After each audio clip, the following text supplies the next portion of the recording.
સુરત જાણે crime capital બની ગયું હોય તેવો ઘાટ સર્જાયો છે। 5 દિવસમાં 6 હત્યા થઈ છે। ઉધના વિસ્તારમાં આવેલા પટેલનગરમાં એક ચોંકાવનારી ઘટના પ્રકાશમાં આવી છે। પોતાના સંતાન ન હોવાથી દત્તક લીધેલા પુત્રએ જ પિતાની જેમ કાળજી રાખનાર વૃદ્ધનું ગળું દબાવી હત્યા કરી અને ઘરમાંથી 90,000 રૂપિયાની ચોરી કરી નાસી ગયો હતો। આરોપીએ ચોરીના પૈસાથી ફ્લાઇટ મારફતે કોલકાતા જવાનું આયોજન કર્યું। ફ્લાઇટથી કોલકાતા પહોંચી ગયો અને આખરે પોલીસે તેને સીસીટીવીના આધારે ઝડપી પાડ્યો હતો। મૃતક પરમેશ્વર દાસે વર્ષો પહેલા પોતાના શાળાના પુત્ર સાગરદાસને દત્તક લીધો હતો।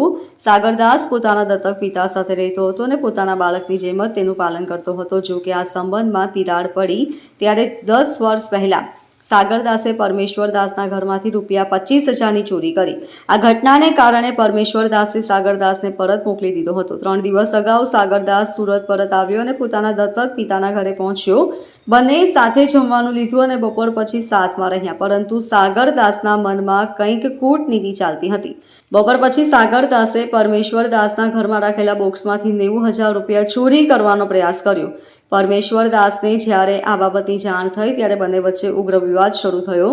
વિવાદની વચ્ચે સાગરદાસે ઘરમાં રાખેલા દુપટ્ટા વડે પોતાના દત્તક પિતાનું ગળું દબાવી મોતને ઘાટ ઉતાર્યા। હત્યા કર્યા બાદ સાગરદાસ ચોરાયેલા 90,000 રૂપિયાની રકમ સાથે તરત જ ફ્લાઇટ દ્વારા કોલકાતા નાસી ગયો।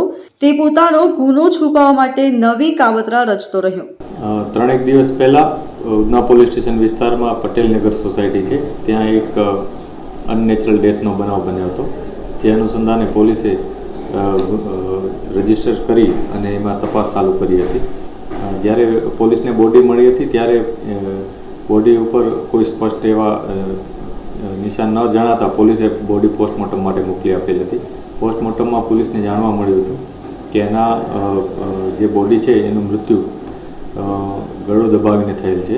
એ સમયે જ્યારે ઇન્ક્વેસ્ટ ભરવામાં આવ્યું ત્યારે ગળાના ભાગે ઉજરડા અને એ પ્રકારના નિશાના જોવા મળ્યા હતા। આ બાબતે પોલીસે આસપાસ તપાસ કરી હતી કે જેમાં આસપાસના લોકોના નિવેદન, જે મરણ જનાર વ્યક્તિ છે પરમેશ્વર દાસ, એમના પત્નીનું નિવેદન, આ બધાનું નિવેદન લીધું હતું અને સીસીટીવી ફૂટેજીસ પણ આસપાસ અમે ચેક કરતા હતા।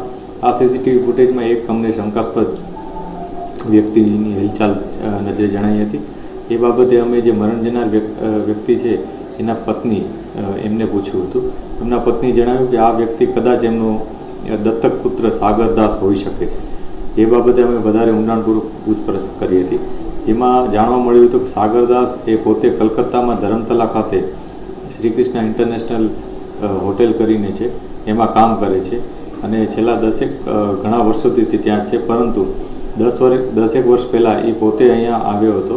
આ જે સાગરદાસ છે એ હકીકતમાં મરણ જનારના શાળાનો દીકરો છે, પરંતુ મરણ જનારનો પોતાનું કોઈ સંતાન ન હોય એમણે પોતાના શાળાના પુત્રને દત્તક લીધેલ હતો અને એને અહીંયા ભણવા પણ મોકલ્યો હતો।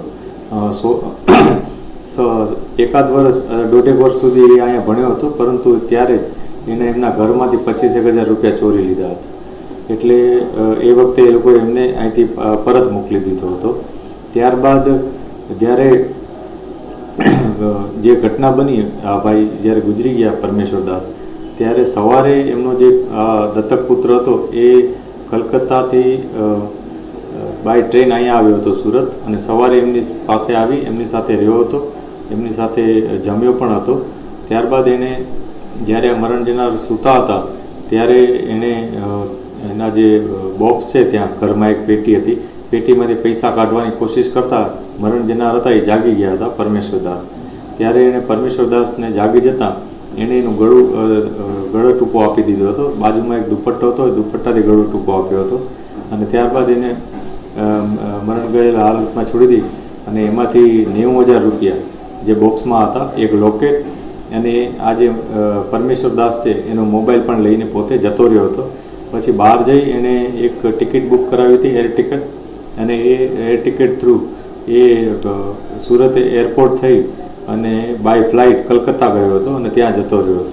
એટલે જ્યારે પોલીસે કન્ફર્મ કર્યું કે ત્યાં છે તો પોલીસે ત્યાં જઈને એની પૂછપરછ કરી હતી અને ત્યારબાદ એને વધુ પૂછપરછ માટે અહીંયા લઈ આવ્યા હતા। ઉધનામાં વધુ પૂછપરછ દરમિયાન એણે પોતાનો ગુનો કબૂલ કર્યો છે। એણે જણાવ્યું છે કે પોતે પૈસાની લાલચમાં આ કામ કર્યું છે અને પોતાના જે પિતા છે એના પાલક પિતા તરીકે જે હતા એમનું જેણે ગળું દબાઈ હત્યા કરી હતી અને 90,000 રૂપિયા એ પણ એણે એ બોક્સમાંથી લઈ લીધા હતા.